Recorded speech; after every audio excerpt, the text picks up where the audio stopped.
وہ دونوں بھائی 40 سال سے آپس میں اتفاق سے رہ رہے تھے۔ ایک بہت بڑا زرعی فارم تھا جس میں 7 گھر تھے۔ دونوں خاندان ایک دوسرے کا خیال رکھتے، اولادوں میں بھی بہت پیار اور محبت تھی۔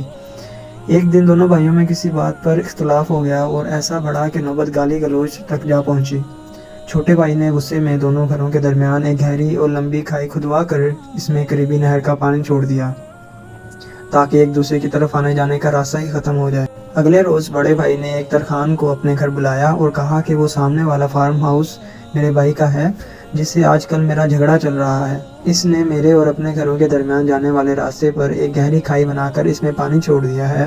میں چاہتا ہوں کہ میرے اور اس کے فارم ہاؤس کے درمیان تم 8 فٹ اونچی باڑ لگاؤ تاکہ نہ میں اس کی شکل دیکھوں اور نہ ہی اس کا گھر میری نظروں کے سامنے آئے، اور یہ کام جلد از جلد مکمل کر کے دو جس کی میں تمہیں منہ مانگی اجرت دوں گا۔ ترخان نے سر ہلاتے ہوئے کہا، مجھے پہلے آپ وہ جگہ دکھائیں جہاں سے میں نے باڑ کو شروع کرنا ہے تاکہ ہم پیمائش کے مطابق ساتھ والے قصبے سے ضرورت کے مطابق مطلوبہ سامان لا سکیں۔ موقع دیکھنے کے بعد ترخان بڑے بھائی کو ساتھ لے کر قریبی قصبے میں گیا اور 4-5 کاریگروں کے علاوہ ایک بڑی پک اپ پر ضرورت کا تمام سامان لے کر آ گیا۔ ترخان نے اسے کہا کہ اب آپ آرام کریں اور یہ کام ہم پر چھوڑ دیں۔ ترخان اپنے مزدوروں کاریگروں سمیت سارا دن اور ساری رات کام کرتا رہا۔ صبح جب بڑے بھائی کی آنکھ کھلی تو یہ دیکھ کر اس کا منہ لٹک گیا کہ وہاں 8 فٹ تو کجا 1 انچ اونچی باڑ نام کی بھی کوئی چیز نہیں تھی۔ غور کرنے پر معلوم ہوا کہ وہاں تو ایک بہترین پل بنا ہوا تھا۔ ترخان کی اس حرکت پر حیران ہوتا ہوا وہ جو ہی اس پل کے قریب پہنچا تو دیکھا کہ پل کی دوسری طرف کھڑا ہوا اس کا چھوٹا بھائی اس کی طرف دیکھ رہا تھا۔ چند لمحے وہ خاموشی سے کھڑے کبھی کھائی اور کبھی اس پر بنے ہوئے پل کو دیکھتے رہے۔ چھوٹے کی آنکھوں میں آنسو آ گئے کہ میں نے باپ جیسے بڑے بھائی کا دل دکھایا، مگر اس کے باوجود وہ مجھ سے تعلق نہیں توڑنا چاہتا۔